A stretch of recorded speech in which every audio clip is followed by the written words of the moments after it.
Hello, everyone. Welcome to the dungeon. This is a show called Bibliofools, where we read books so you don't have to. I'm joined by my Kylan Rowe, level 17 seduction wizard. Seduction wizard at your cervix. And Kyle Dunshee, a level 21 bear person, obviously. Nice. Thank you. I was waiting for that. Now I'm thrilled. I love it. What does LitRPG stand for?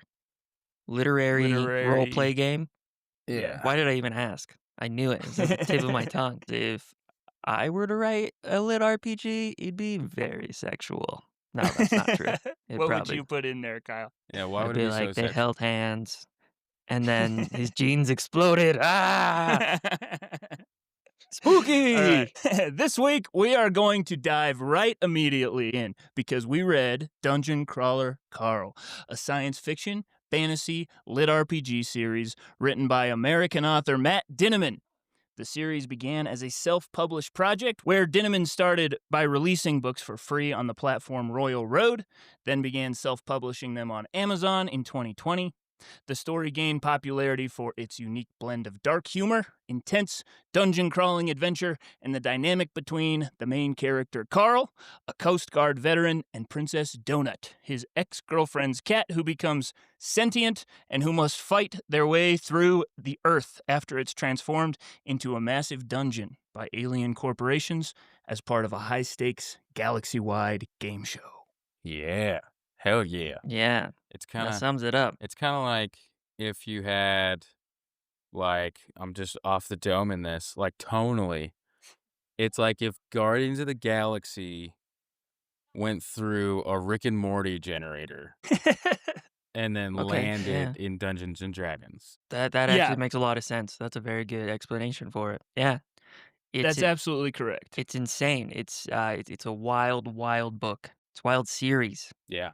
It's wild. Wow. I was talking to Kate about it. I was like telling her details, right? So because I get to things that excite and entertain me, and I'm like, well, but then he picks up the gauntlet of summoning, and it boosts his tenacity by 7 points, and I just like see this look. She just glazes over, and I'm like, this is 50 Shades for the bros. That's what this is. It is. Kind of, yeah. Really. I'm like, It's- she doesn't care. This is the broiest. It's definitely the dude, it's the dudiest of things we've read so far. Absolutely. And not in like a bad bro negative way. It's just so damn fun. It's so fun. And every twist and turn you're like, this is awesome. So I loved it. Who chose this book? Evan? Yeah, I did. I chose it because there's this guy I work with, James, and James is a homie, and he was like, I'm reading this series, Dungeon Crawler Carl, told me about it, and I was like, well, I'm interested in that. That sounds like a lot of things. Like, you know, if you can fit aliens, goblins, and dungeons in the same sentence, I'm in. So I couldn't be more delighted. James kind of like, he's the man now. Like, that's how I think. I'm like, James is the guy that introduced me to the funnest thing I've ever found. I'm also grateful for James because this was awesome. This was not on my radar at all. Did not know and- this existed, and I've spent days with it now. Yeah. Now it's consuming our lives, and that's awesome. I love it. Okay, so I pulled up some classes. Okay.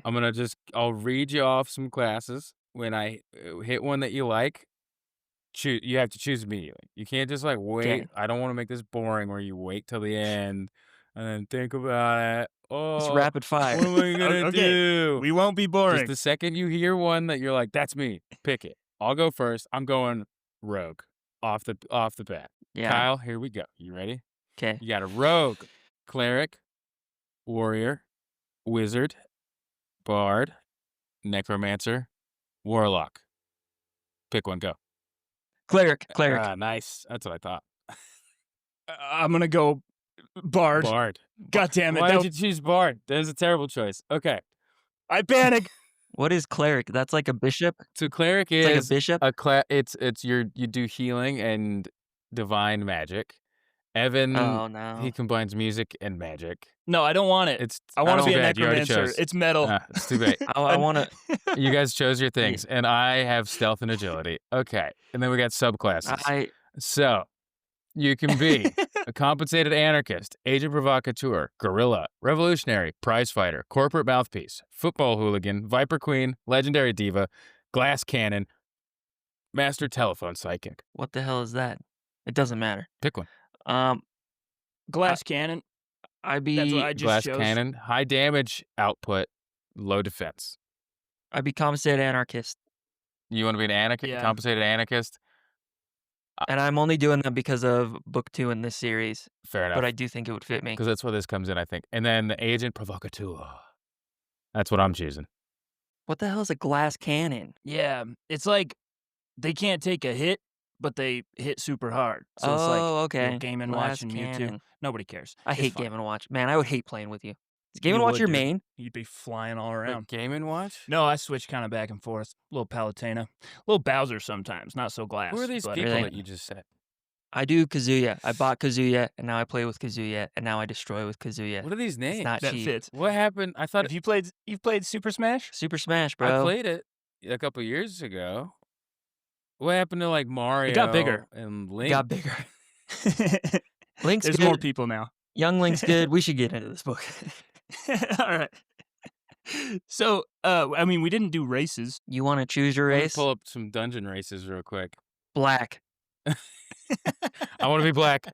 Is that what you choose, Kyle? Ever since I saw Remember the Titans, that was my first Denzel experience, and I knew I wanted to be black.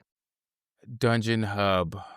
This is okay. No. This is where we got in life. We got all the way through our 20s, and now we ended up on Dungeon Hub. We got elf, gnome, halfling, orc, dwarf, Aorca, tiefling, centaur, fairy, goblin, Goliath. That just is a picture of Billy Bob Thornton.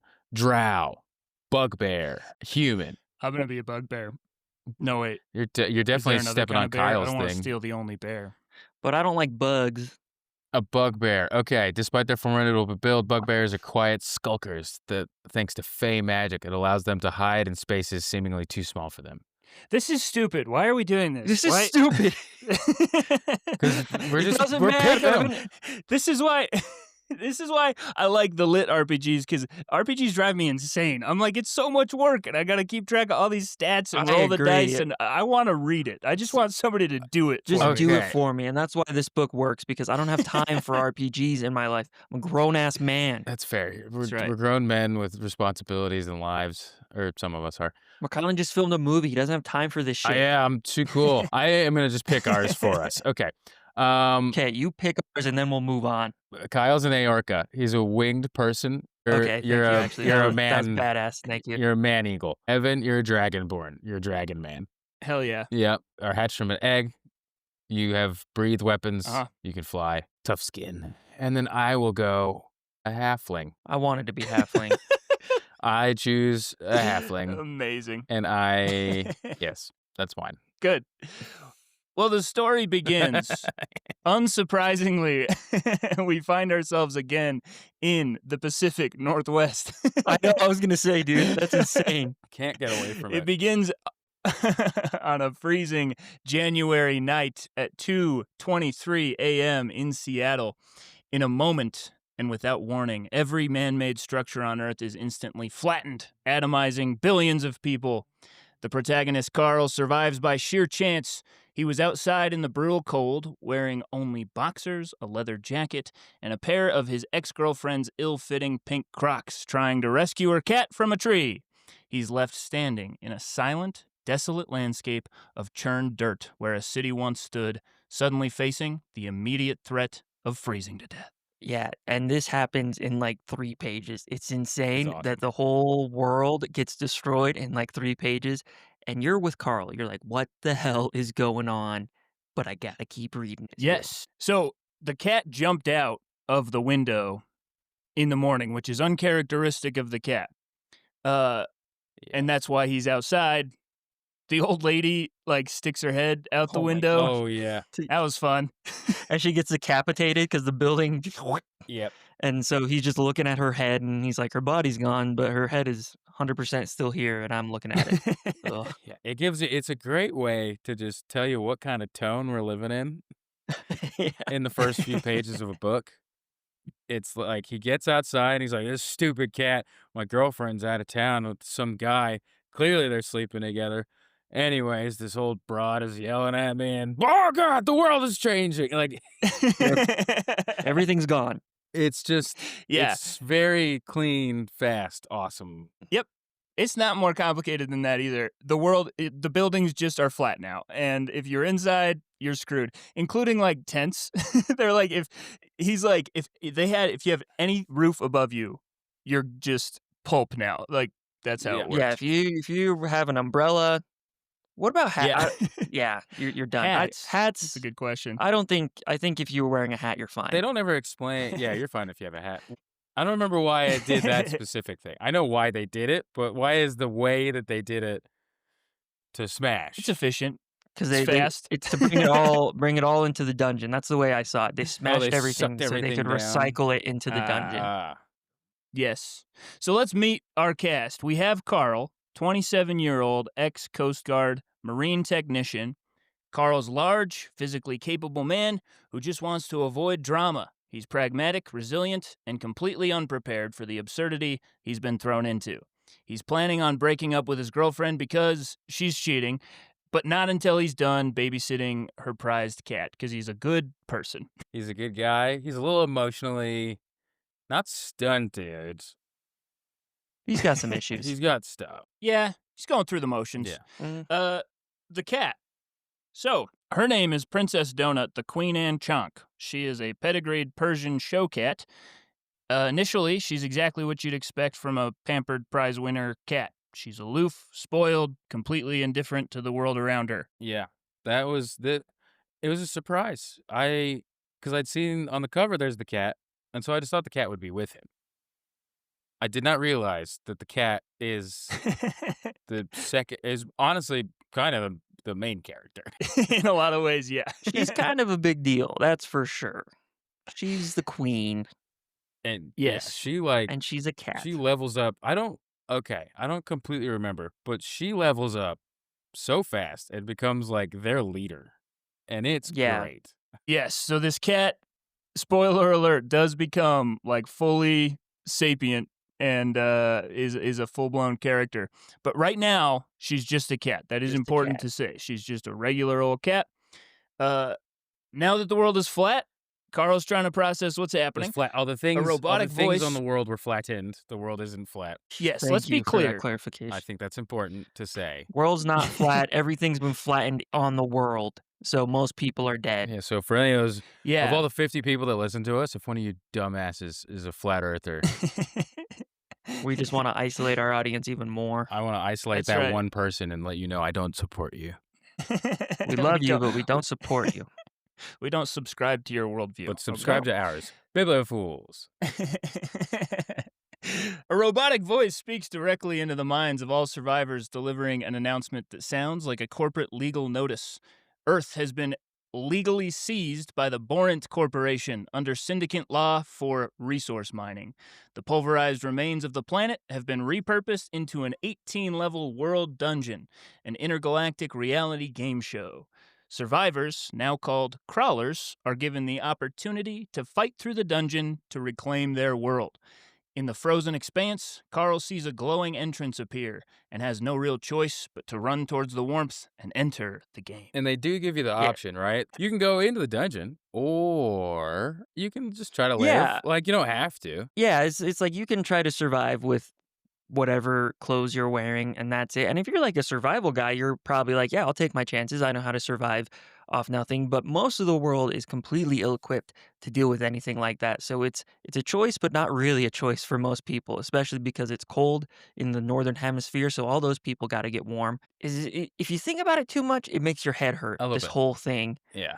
But it's a really cool premise. Yeah. And it's, they kind of, you find out that they've been setting this up forever. This is always Yeah. this is always part of the plan. Yes, so the Borant Corporation is one of many very large intergalactic super corporations, and each one, they take turns doing some form of Hunger Games type TV show entertainment thing with the worlds that they're destroying, but they seeded the worlds with life initially. Mhm. Basically, to set up the show. So like everything in our history has been just like, okay, let humanity get to an interesting point and then we're going to do the season, you know?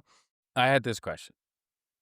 Would that give you guys existential dread and you freak out and be like, nothing matters? Or would you be like, oh, wow, this is what life has been building to? This gives meaning. The crazy Is this thing is there's no time to think that way because it's like survive. So I think the way he outlines it is he's like, wow, this is a lot of information. You don't really have time to think about it because you're cold and you're going to freeze to death if you don't step forward. So you just have to keep moving forward. And I think that's why Carl struggles a lot because he's like trying to process all this while also processing what's in his present moment. And it's all insane. And none of it really makes any sense to him. Yep. Life's coming at him fast. And hard. And Yeah. real hard. There's also like a timer that is counting down before the dungeon shuts, and he's like, I mean, we're gonna freeze, so let's get in that hole. It's warm, and that's what he does. They Mhm. get in the warm hole. Sick. The moment he enters, a video game-like interface appears in Carl's vision, complete with a timer and achievements. The AI's tone shifts from robotic to that of a snarky, often lewd game show host. Carl is immediately bombarded with achievements for his ridiculous circumstances, including Crazy Cat Lady and Why Aren't You Wearing Pants? Each rewarding him a loot box. His first encounter is a trap, which is a goblin murder dozer, and that emerges from an alleyway, forcing him to flee and kill goblins with his bare hands before taking shelter in a tutorial guild where he meets his dungeon guide Mordecai, who is a rat person like Splinter from TMNT. Yeah, and it's awesome. And once again, all of this happens so damn fast where it's just like one thing after another and he doesn't know what's going on. There's a lot of notifications too. So I'd imagine there'd be like a stimulus thing where I'd be like, I can't not see these notifications. There's voices in my head. Also, goblins are real and they're going to run me over with a murder bulldozer. So that's what's happening in my life now. So it's insane. Yeah. And this is because it's the first level of the dungeon, it's also just like a cavern. It's just cavernous caves, like underground cavernous caves. It's not Yeah. like he goes into like a cool sci-fi place. It's just he is in a cave with Yeah, it's just a cave. Yeah. Just a gross cave with like holes with in the wall. goblins. Yeah, and it's Yeah. just immediately terrifying. And he just does he murder the shit out of them before he goes in the guy? No, He Yeah, has to. he he kills has a to. bunch of because them, right? The He has to get Yeah. through them. Yeah, the tutorial guild, like, it won't open if there's combatants, if yeah. there's like bad monsters around. So like Mordecai's like talking to him through a crack in the door. He's like, no, you have to kill all the goblins first. And so he just like, he doesn't know what to do. So he just beats the shit out Yeah. of them. And again, yeah. he's just in underwear, a leather jacket, and Crocs. The Crocs go immediately. Yeah, Yeah. because they don't fit him. Yeah, I mean, he just has to literally just the way that they describe him killing the goblins. That's a big tone thing to make it very clear why it's for the boys in like that sense. Is it's just like I felt the crunch of their bones underneath each fist bump. It was kind of like popcorn popping. Anyways, But it's not pleasant. It's not like when you play in a video game and you kill a goblin and they just kind of disappear. No, their body part is still there, Yeah, it's and real. it's very gross and gory and real. And Carl, he's not having fun. He's not having fun bashing these goblins' brains in and then seeing their gory body laid out everywhere. It's like a gross thing, but he's got to survive. Yeah. So yeah, it is very like gory, but they somehow managed to like keep it it's fun. fun. There's just like a couple times where you're like, holy shit, that's that was crazy. Yeah. It weaves this magical line that I didn't know that anything could do this, where it's disgusting, but it's awesome. Yeah. It's very Evil Dead 2. Like that's what I just kind of pictured it. Like it's that kind of tone where it's like it's serious and Yeah. there's high stakes, but also silly.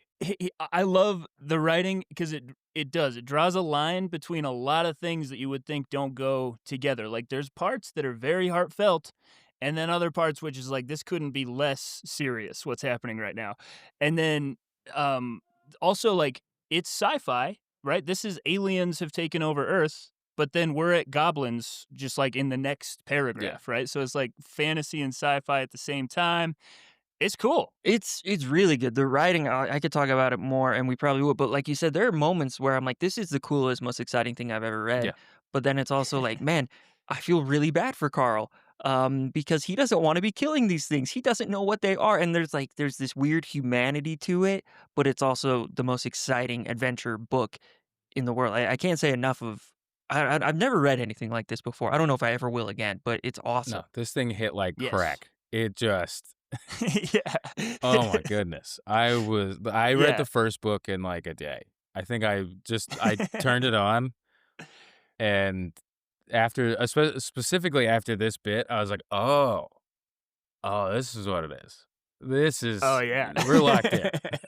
This was for me, and I don't wanna go on a tangent, but this is what I would call a poop book, because most of the time I like reading not on the toilet, but sometimes a book is so damn engaging, I need to spend all my time reading it, and this was one where I'm like, anytime I'm taking a poop, I need to be reading this book because that's what I need to do with my time. It was so exciting, it became a poop book for me, and that's why I finished it fast. Do you guys have poop books? No. I TikTok. See, that's what I generally do, but this was more exciting than No. TikTok or social Yeah, media, there's a so I couple of brought it in times with I me. turned off the TV to listen to the book. Yeah, Now, that's high that's a praise. good book. That's a good book right Yeah, there. So inside the guild, the tutorial guild, also, I'm not going to apologize. It's just really nerdy. Okay? So yeah. we're Yeah. leaning in. He's in a tutorial guild with a dungeon master, Mordecai, who teaches Carl that he'll need to find the stairwell to the second level before this level collapses. So there is a timer before the same thing's going to happen. It's just going to get flattened, and everybody that's in level 1 is going to die. Each level will be harder than the last, with less and less entrances to the next level. He delivers also the most crucial piece of information about the game. This is a live broadcast reality show, and brute force alone won't ensure survival. The whole system is built around gaining views, followers, favorites from massive intergalactic audiences. The only crawlers that can survive the lower levels of the game are the ones that have wealthy patrons who sponsor them by sending powerful, life saving items and loot boxes. So, not only does Carl need to survive, he has to perform, he's got to make it entertaining, and he has to kill with style. It's a lot, and it's so cool, and if you're thinking, "Oh, this is kinda like Hunger Games," this is kinda like it is. It's It like is Hunger everything you've it's ever enjoyed, yeah. but, like, on an intergalactic level, and it somehow works. Like Evan said, it shouldn't work where it's like aliens and then goblins within 2 sentences, but it totally does. And I've never played Dungeons& and Dragons. I just feel like someone told me about it. They're like, "Come play with me. It takes 4 hours." I'm like, "I don't have the time." So, like, this isn't my thing necessarily, but I do love video games. I do love fantasy elements, and so this, like Kylan said, it's like crack. It was scratching an itch I didn't know existed, and then I just wanted to get up on that post like a bear and just scratch the Oh, yeah. crap out of it. That's what this book was. It was so Oh, yeah. good. And it again, like, for the boys. It's Hunger Games. Hunger Games is for the boys, though. Hunger Games is for everybody. But it is Yeah. very much like a more irreverent, crazy Hunger Games. And Yes. that, like, it's so funny how, like, these tropes like, "Oh, you're pitted against this thing, and here are the rules, and this is how it works." If you do them right and you make the characters interesting, doesn't matter what the trope is, I'm in. 'Cause, like, Yeah. this is not original whatsoever, but in the ways that it is original are in how you go through it. And that's what really, like, got me so hooked is I was like, you're just on this first person journey that you can really, like, connect to. Like, he doesn't understand it, so you don't understand it, but you understand him because he's a simple guy. And it like Kyle was saying with the scratching that itch, it was like every time I was like, oh, of course. They would have to murder a random like the design of a character would be super fascinating. Like there's just so much it's just a very rich text in a weird way of world building. And it's a rich Yeah. it's like a caramel popcorn, you know? Like it's not necessarily good for you, but it's just got so much it's so dense and it sticks in your teeth and you want more of it. You crave it. Definitely want more, yeah. I love the mental images that we've got going here. It's like a bear scratching against a post and caramel getting stuck in your teeth. It somehow works. I'm just picturing Kyle like with the book, just like, oh yeah, It really it oh, just hits oh. different. And I'm like I'm a douche. I'm a fan of Dostoevsky. I choose like high classic literature. That's kind of my thing. And I admit it's a very douchey thing, but I that's what I love. But there's also space for this because this isn't just some fantasy book. There's elements to it and there's levels to it where I'm just like, "Damn, this is so good." It's like, it's not McCarthy, but it's not trying to be McCarthy. What you see is what you get, and you're just trying to survive along with the character, and that's all it is.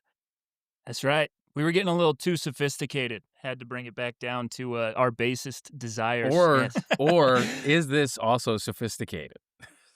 Is this the real Is sophistication? maybe Cormac McCarthy's a douche and Matt Dinniman is a genius? You got Cormac just like freebasing this book if he were still alive. R.I.P. Yeah. I Oh, he's guess he dead? did die in 2023, so he could have read He Dungeon could have Crawler read it. He Carl. could've. He died pretty recently, I which is think why I'm there glad you go. we did him. We needed to do tributes to him, but Yeah.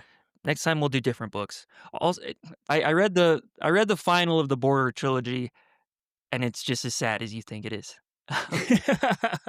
Okay. It's, so this was a breath of fresh air after all Yeah. that sadness. Well, opening his first loot boxes, Carl receives a legendary pet box containing an enhanced pet biscuit. Before he can stop her, Princess Donut eats it. She immediately melts into a pile of goo. But she does reform, now fully sapient, able to speak, and possessing massively boosted intelligence and charisma stats. She's no longer a pet, but a full-fledged crawler. With her superior stats, she immediately asserts herself as the party leader, renaming the party to the Royal Court of Princess Donut and assigning Carl the title of Royal Bodyguard.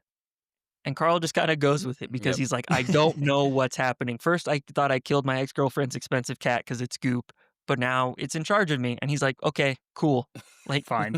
fine, whatever." And she's just like, so Princess Donut is she, how do you describe her? So she has this charisma stat, which is like that's your stat in the game for how much influence you have over other characters. So she just like can weasel her way into getting anybody to do anything. She just has like this incredible influence, but she's also super immature, super vain. She's got like the I'm a prize cat whole thing going on. So she's annoying, but also really powerful.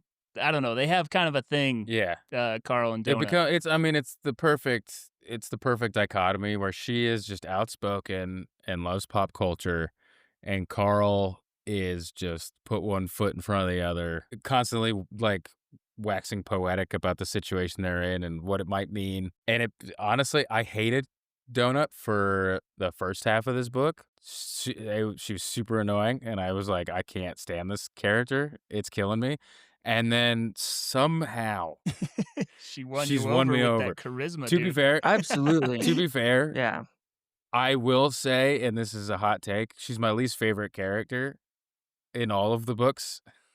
But Wow. but there's something about that you have to be with her, and like because of like and the way Carl feels about her kind of gets to you, where you start to just be like, well, I do like her despite everything, but she's Yeah. annoying as hell. She's no, I agree. She's annoying, and I'm like, oh, the one of the main characters is a cat. F that, and like an annoying, prideful cat.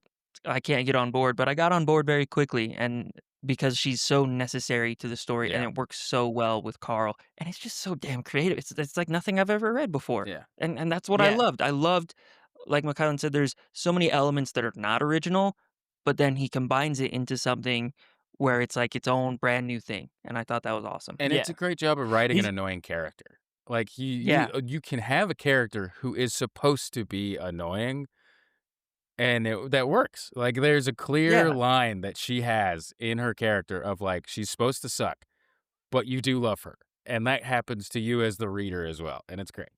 Mhm. that is true. Yeah. Like an example would be like there's all these cockroach monsters like running around and Carl is just like he's got his bare feet and so Donut will be on his shoulder and the cockroaches are coming and he's just like smashing him with his feet and she's like, "Ooh, gross, Carl. Carl, that's disgusting. Carl, that is not a refined way to kill. And he's just like smashing them like, God damn it, Donut, shut up. I'm trying to kill cockroaches. That's the Yeah, dynamic. very much. Their first major challenge establishes the dungeon's deep-seated cruelty. They discover the lair of a neighborhood boss. So there's 3 classes of bosses. There's the neighborhood boss, the borough boss, and the city City boss. boss, right? Yes. But Um, then there's also s- no, that's in a different book. Never mind. a what now? There's a thing called a country boss shows up Oh, yeah. in the. You got halfway through the word country. Oh, my bad. There's a. That doesn't play very well. There's a country We're gonna have boss. to cut I was that. I was like, I don't remember that guy. That's a dirty word. You guys want to know how I first learned that word? Nikki Dennis in middle school. He told me. Oh my God, Nikki! we I forgot about Nikki That's Dennis. but he told me, he said, "This is a bad word," and I thought he made it up. I said, "No, it's not." He's like, "If it's not a bad word, yell it at the top of your lungs." And I'm like, "You're making up a word." And so I yelled the C word as loud as I could, and I got in so much trouble. And little Nikki Dennis was just laughing at me. Um, You got played. that's how I learned the C word. It doesn't matter. It does. So, yes, neighborhood boss called the Hoarder, a 15-foot tall monstrous woman who was once a human survivor. She is terrified and confused, begging for help in Spanish while involuntarily fighting them, which involves vomiting killer cockroaches. The battle is brutal and unsettling, culminating in Carl having to bash her face in with his fists. The encounter solidifies Carl's 2 guiding principles. Whoever is running this twisted game will not break me, and somehow I'll find a way to make them pay. Yep. This is the darkest part of the book. Yeah. Yeah. By far, because it's so sad. Well, It's the ending is I pretty don't rough. That's true. But this is rough because, like he says, it's the reality of it. She's just a person that was sucked in and reused. She doesn't want to be vomiting cockroaches out and trying to kill him, but that's what she got. That's what she's doing. And the only way to stop her from doing that is for Carl to punch her in the head until she's bashed and her brains are everywhere. And she's asking for help. She's like, I don't want to do this. And Carl has a real dilemma, but he knows he needs to survive. And this is the only way for both of them to kind of get out. And that's why he comes to this resolve that it's like people who created this game, they're not just bad, they're evil. They're evil, gross individuals. And he's like, and I'm not going to let it break me. This is too evil for me to stop and not do anything about it. And that becomes his kind of like battle cry is "You will not break me," that he screams to the gods. Yeah. And Yeah. there's multiple things roaming around the dungeon. There's the mobs, and then there's NPCs, and then there's like bosses, basically. And then there's Then there's crawlers too. then there's other people. There's like 1 million other human, or like 2 million at this level. 13 million. Is it 13? Oh my god! Initially. Enter the dungeon. But it's down to 2 million within the first Yeah. half an hour. Or something. yeah, a lot of people die immediately, and it's all over the world. It's people from everywhere, and everybody gets. Mhm. There's also there's like 4 things that I just want to get out of the way real quick because I feel like they're important. You get an interface. You turn into a video game character, so you have like an interface. You have a Yeah. map in your eyes, and then you get an inventory. So anything you grab, you can just like put into a negative space and hold. And And it's unlimited, right? for the crawlers, it's Yeah. unlimited. And then on top of all of that, and then you also can, everybody speaks the same language now, which for us is English, obviously. And then, because it'd be, Obviously, because that's the Oh, yeah. language.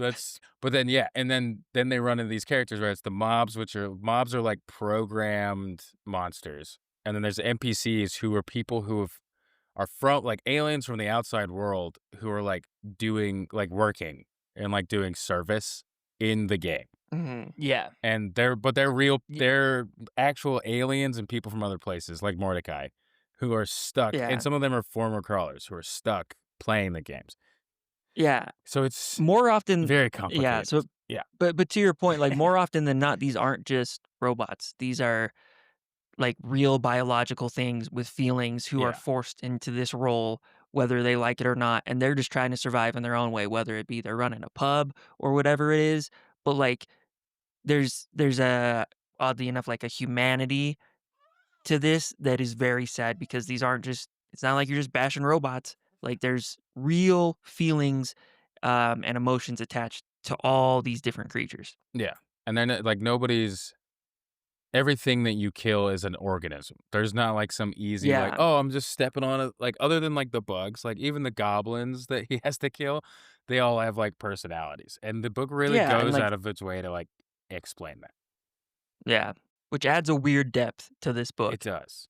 which Yeah. he could have done without, but which makes it very Yeah, it could have interesting. just been like, oh, they're killing things, and like they could have marveled it where it's like, oh, they punch it and it falls and it's gone now. And instead, it's like, I do you talk about the room of babies? We'll get there, Yeah, okay. yeah. Okay, yeah, we should. Yeah, Yeah. sorry. So, yeah, it's brutal. It's Oh totally my brutal. gosh. And this is the first level. And so, like Mordecai explains, he's like, they don't really care about the first level. The first level is a meat grinder, basically to try and determine like who are the crawlers that are going to be interesting to watch. Everybody else we're going to kill.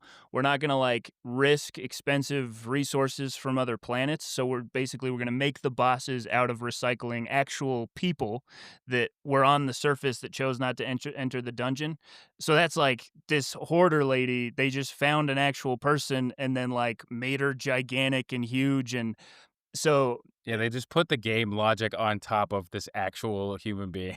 Yeah, and gave her this yeah. hellish existence, and that's what she gets to be. Mhm. It's Yeah, just and they can alter terrible. memories. Like some of the NPCs and stuff, they might be from another world, but they like give them false memories so that they'll act out the story of the quest and stuff. Mhm. So yeah, it's just it's really jacked up, but also they're like doing it in this like bombastic, like this is a fun game show way. So Carl is like, I'm playing along. I'm gonna entertain people so that I can get. He's like, he's got this. The only way out is through mentality, where Robert he's like, Frost, I'm gonna yes. play this game so that I can burn this to the ground. Whatever this is, I'm gonna take it down or die trying. You Yeah. know? Yeah. And it's like like the Yeah. when you it's getting this event, it's like getting the Olympics. Like the corporation that runs it Yeah. makes billions and gajillions of dollars, whatever the fuck This these is their aliens make. golden But opportunity. yeah, so like Yeah. So it's just a corporate money grab. So as they progress, we talked a little bit about like the types of creatures. There's the mobs and everything. The threats evolve in absurdity and lethality. So you have a few examples here. There's the bad llamas, who are meth heads llamas Drug dealing that llamas. spit lava. Yeah. it's awesome. So they. It's awesome. Yeah. It's so cool because it goes from this holy crap, this is sad to this is still so damn awesome that it's just a methed up llama spitting lava at you. And this is all within a few pages of a book. It's awesome. I love the power of storytelling. I love it. Sorry. Yeah. They get like health potions and spells and stuff in their loot boxes. So Carl's constantly having to heal himself, but it's like he's healing himself from real world damage. So the the llama, before it spits lava, like its neck turns orange and kind of inflates, and so it's doing that, and he just jacks it in the throat, and he like breaks his hand, and then lava just like the llama explodes and drops like a bag of meth. And so he like picks it up and stashes it in his infinite inventory, and then he uses a health potion that just like cracks his hand back into fighting shape, So you cool. know? But it's like incredibly painful. And It's so also cool. during the battle with the cockroaches, because he has no weapons and he's just in his underwear and his jacket, he starts stomping on them because it's the only way to like kill them. And the AI, in this weird turn of events that's very important for the series, the AI falls in love with his feet and like wants him to call the AI daddy because the AI runs the game and like makes his feet stronger so that he will have to walk around barefoot and smash stuff with his feet. Yeah, he does it. Yeah. He wants shoes from the get-go, but he's like, "But now my feet are really strong because the AI loves my feet." And they're like, "Squish it with your big toes, daddy." And it's all weird and sexual, Yeah. and it makes him very uncomfortable. it did But you're right, that plays into everything. But it's like, just go grab shoes, but it's not that simple because the AI loves his feet. the AI And loves so him it's in incentivizing it. his bare feet and Yeah, boxers. And the voice that it does on the audiobook for the AI liking the feet is so gross. it's awful. It's like it's borderline unlistenable. It like part of me is like, I get the joke. Stop. Mm. Stop, Please leave stop. me alone. Yeah, yeah. The AI loves Carl's feet and is just going to make sure. So the AI has a level of control because the whole point is not to make it fair. It's to be entertaining for the people that are watching it. So the AI is like, okay, this foot fetish thing, people love it. I'm going to make sure he never gets any kind of footwear ever, except for he gives him a toe ring. Oh, yeah. And like Donut gets it. Donut understands Yeah, like she gets the clout game and immediately. followers. She understands how it works. She's like a show cat and she has all this charisma and stuff. So later on they're fighting some boss and he's about to kill it with his fists. And Donut's like, "Wait, Carl. It's time to pay the daddy tax." So he smashes it with his foot because he's like, okay, I guess that's what the people want. So Carl's not happy about this, but he No. understands what's going on. Game It's so recognizes game. uncomfortable, but like you said, I like how you pulled in Robert Frost. Like the best only way out is through. I think it was Frost. That's the first time I ever read that quote that the best way out is through. But that's Carl's whole philosophy. He's like, hey man, if I want to make it through and make people pay, I got to do this gross sexual foot stuff. And if it works, it works. And But, also it makes me very uncomfortable. it's what's her name? Donut is also very much in his ear at every turn, being like, "We will live if we just do Yeah. what it says." No, you're right. She's a big push in that direction to help him because she's helping him in so many weird ways, and that's why they're a good team. Before we, this is a dumb joke that I just thought of. Let's do No, it. it's not even a dumb joke, but You can. You're allowed. You can. in You're reference permitted. to Kyle's Robert Frost quote, I actually learned the only way out is through from Jack Donaghy from 30 Rock, where he got trapped while he was on an ice fishing mission, and he realized that the only way out was to go down through the ice to come out the other side. That's dark for 30 Rock. Yeah, Dude. and then so the only way out is down, and Man.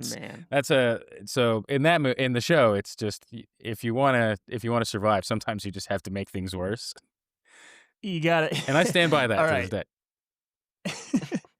I got one more on this quote. Yeah, do it. The other day, this happened this week. Will likes to get glow sticks for his bath time. He calls it like a glow stick bath, and it's a lot of fun. He cracked one, and it happened to be pretty brittle, and so some of it squirted, and it got like on his eyelid. Oh no. And so I'm just doing something with Iris downstairs, and he comes down, and he's like, "Dad, something's wrong." And I was like, "What?" And he's got his hand over his eye, so I'm freaking out. And he's like, "I cracked a glow stick and it got in my eye." And I don't know if it got in his eye or on his eyelid, whatever. So I'm like, okay, like that can be really bad. So we need to wash your eyes. And that made him very nervous. So he started really freaking out and just kind of like losing it. And I was like, "It's okay, bud. It's going to be okay. The only way out is through."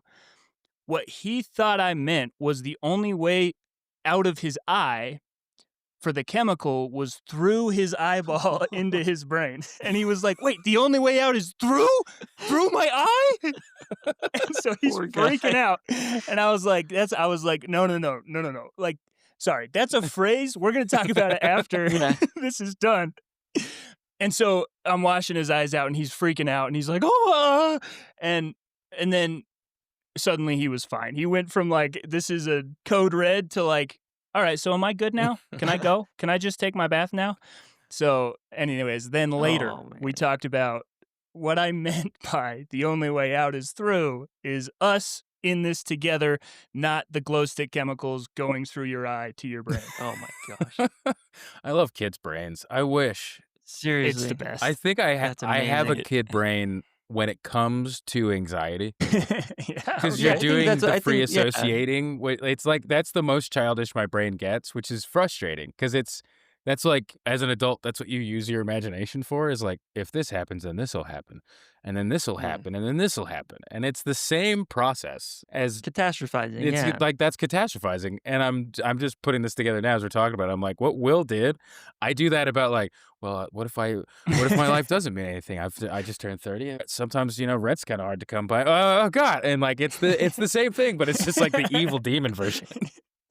Yeah. Yeah, Oh, man. exactly. So kind of motoring through, we talked about the bad llamas, some other things.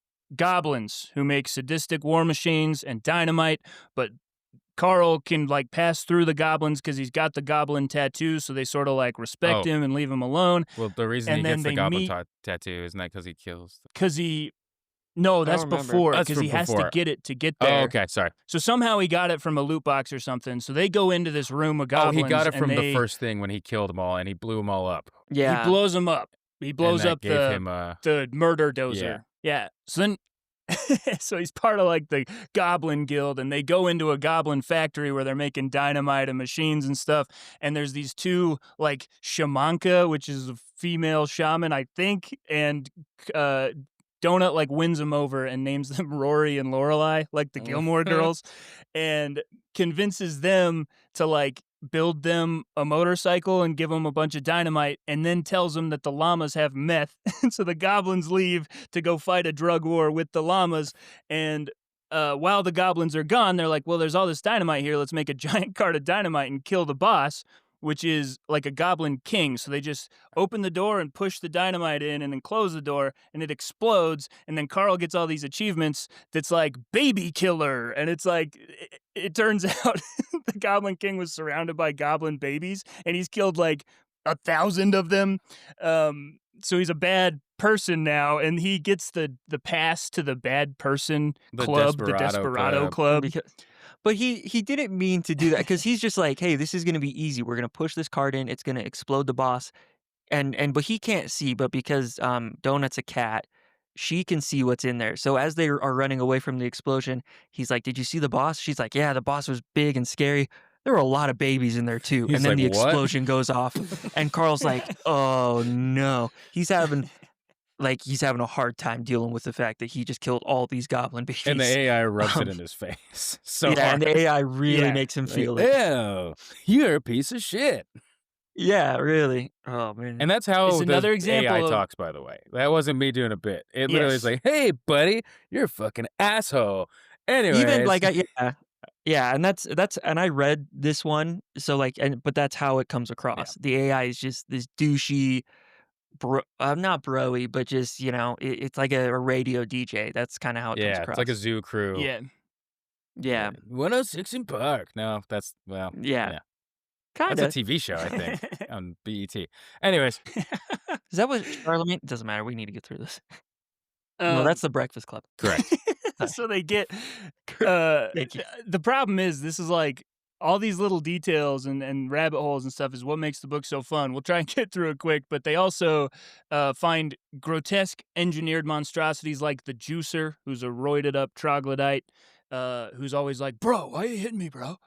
And Come on, bro. also the ball of I thought we were going to live, bro. That one was one of the sadder ones because he like blows him up and he's like, bro, I didn't think stop, that one it was hurts, sad. bro. I thought this guy had it coming. This is just a gym bro troglodyte who did too many steroids. I'm like, maybe this guy's a little justified in being taken down. I don't know.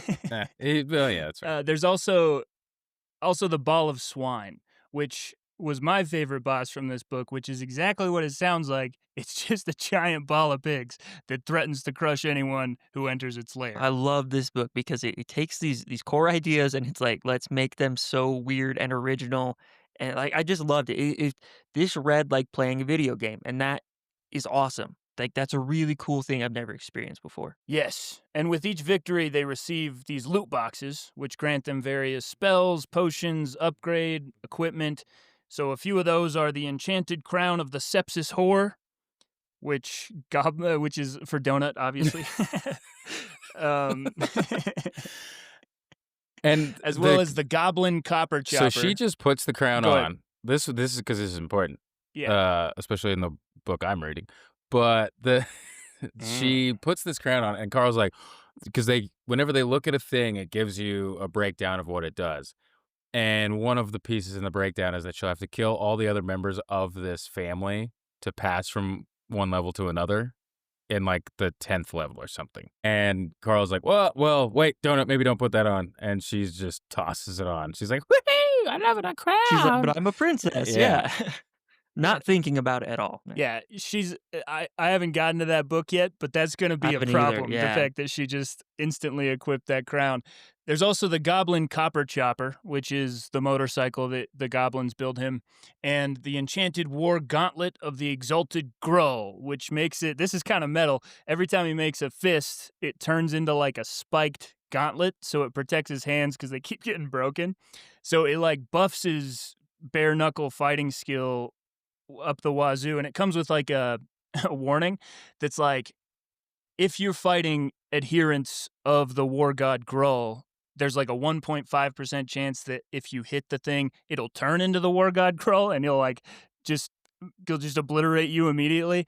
Basically, by the end of getting their initial loot boxes, and then it kind of stays this way, Carl is proficient in explosives and hand-to-hand combat, and wears a leather bomber jacket, a Batman cape, and a fist that turns metal and spiky when he makes a fist. That's the gauntlet of the war god Gruul, but still has no pants or shoes. And we talked about it. The AI, the best he gets is a toe ring and like some heart boxers, some like white boxers with hearts all over them.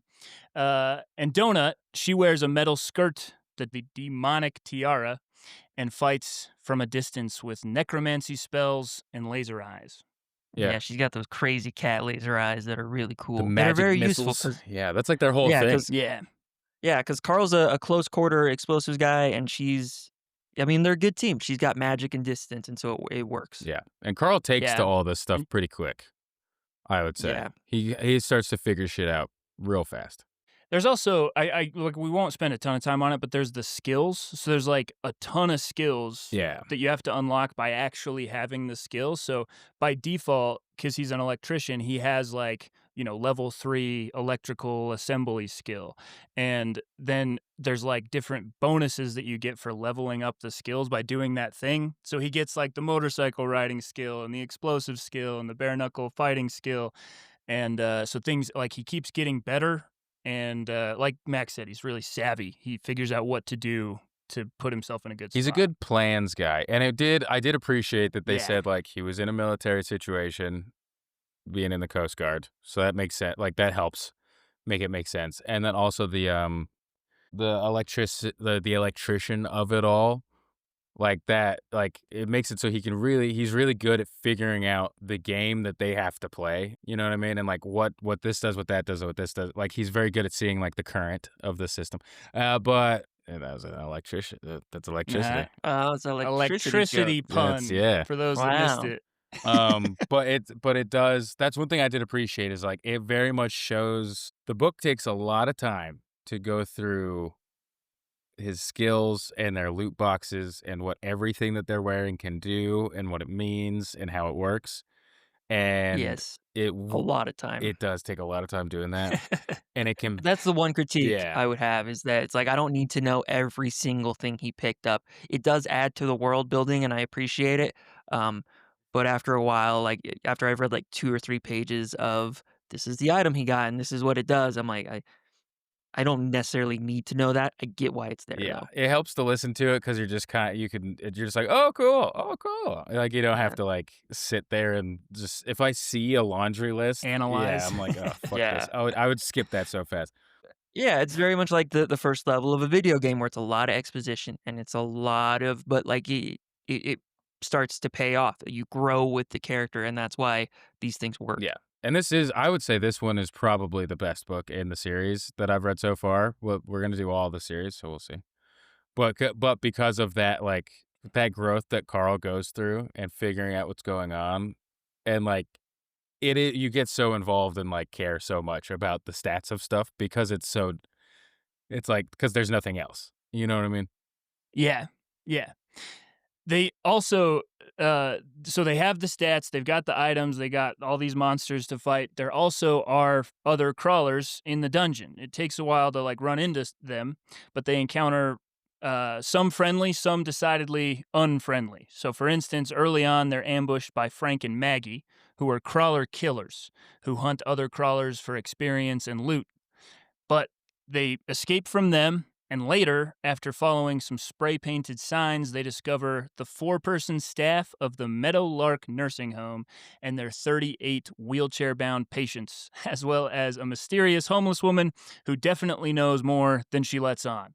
So together, the reason why they were outside of the nursing home is there was a fire, and so they had to get everybody outside, and then the world flattens, and then they're like, "Okay, let's get everybody down into these warm stairwells." So it's like a whole old folks' home, just sitting there, and the homeless lady, she She definitely started the fire. she knows more There's something than up, They yeah. they talk about than it, she they lets talk about on. it once they get down to the second level because I think she runs away, right? She Yeah, there's runs like a whole yeah. thing with Yeah, her, she Yeah, but I her don't name's we'll I don't get know into enough it yet. we maybe get into it the most in Agatha. the second book, but Agatha, this is where you kind of realize like, Do we?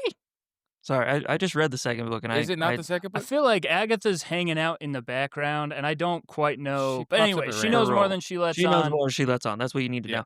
I also wanna touch on, like, the Frank and Maggie when they come across these crawlers with Yes. skulls, like, that's another, like, it's fantasy, it's crazy, there's a lot of depth, but this is just more depth, it's like but there's also these other people who, in terrible situations, they're gonna be the people who do good, like the people in the nursing home taking care of all these elderly, Uh-huh. and there are gonna be the people who go the opposite way, like Frank and Maggie, who start killing crawlers for experience and loot, and they know they killed this lady because they find her completely stripped naked. It's like this woman, she's been shot, I believe, and Mhm. there's nothing left of her. They've just completely looted her, and I'm like, "This is dark. This is dark on a level I wasn't expecting because it's not just monsters and aliens killing people, people are now killing people." So it's just, like I said, another level of depth, and it just goes to show everything's stacked against them. You can't trust And anybody. this is Anybody. like a good moment, just the great writing of like they find the Frank and Maggie thing happens. They find the body, and then they talk through what happened. And Mushroom is the one who kind of takes it the hardest, and is just like can't understand that You people. said mushroom, but Mushroom, you meant sorry, donut, right? Donut. You have a I cat have that a looks Persian cat. exactly like Yeah, donut. so Yeah, Donut it's is a crazy. Persian Yeah. cat, and Mushroom, Tiffany's cat is a Persian cat, and that's what that I was when I first started reading the book. I had a whole, as I do with everything, made it about myself. And I was like, "Oh my But this god, I'm so much like Carl." But this one was a bit glaringly obvious that your girlfriend has the Yeah. exact same Like, cat. Like, that one, you're not really looking very hard to put those pieces yeah, together. the setup So for this book would be the exact same of I run outside in my underwear and flip-flops to catch Mushroom because he jumped out of a window that I left open. It's all wait, right there. Mushroom's a boy? Mushroom's a boy, so our dynamic would be different. Well, but Okay. he's gay, we've decided. Yeah, We don't have Have you proof seen absolutely. because him? there's no other cats in the house. But if you put a male and a female cat, he'd go for the I'm male. assuming this is what I've been told, and He'd just go to town on the his male. his He'd just his like, we call his mother you know? or no his father because Tiffany is the dad and I'm the mom based on Wait, because of okay, it's fine. Mushroom's behavior. There's like things cats do that are like is what they do to their mom, and he sees me as the mom, I guess more. He drinks from your He nipples? just, it's like it's nobody's business. Hell yeah, dude. I love that for you and for him. Yeah, it's a great bonding moment. Where are you, Mushroom? Let's get this going. What were we talking about? Yeah, but I said Mushroom. So But so donut Donut goes through. with Frank and Maggie. So when they figure out that Frank and Maggie had killed these people and just robbed them, Donut goes through like this like existential crisis and just like, how could people do that? Like, why would people do that to somebody? Why did you hurt? Da, da, da. And like really, Yeah. and it's a big growing moment. Mm. And it's like again, like what we were talking about. It's this thing of this book does a really great job of just like if you're saddled with the character going through a thing for the first time, it really does give something so much weight and like it takes the weight seriously. Yeah, and the more you think about it, the sadder it gets. It's like when Gandalf falls to the Balrog and Legolas is watching everyone cry and he's like, "I don't get it," because he's never seen death like that before. And it's a small moment, but when you think about it, you're like, "Oh man, that's a lot deeper than I thought." And so this naive cat is like, "Wait, people can do that to other people? I've never seen that before." And so it's scary and it's interesting to me. I do have a Yes. question though. Legolas has definitely seen that before. He's like a 400 years old. He's not as familiar with death. He didn't fight in the wars like I saw The some of Hobbit. his He other watched people. Thorin die. Yeah, that's not He doesn't that's care. the That's Hobbit not in the book, movies. though. That's not in the book. He's not in the book at all. His dad's in the book, but he's not in the book. What's he So doing? there's a chance he was there. Friendly. but he could have just been hanging around in Mirkwood. We don't know. Chilling in Mirkwood, just being a fucking nepo baby. Okay. Yeah, he could have been. Um, As a fellow nepo baby, the script is long. Sorry, no, we need to go because I feel bad. I do need to move on with my Saturday. Wait, No, hold it's on. okay. What? Sorry, we're inconveniencing you. I need to move Kyle. on with No, my no. Saturday. Thank you I very thought that's much. what Evan was saying. I thought Evan was saying that.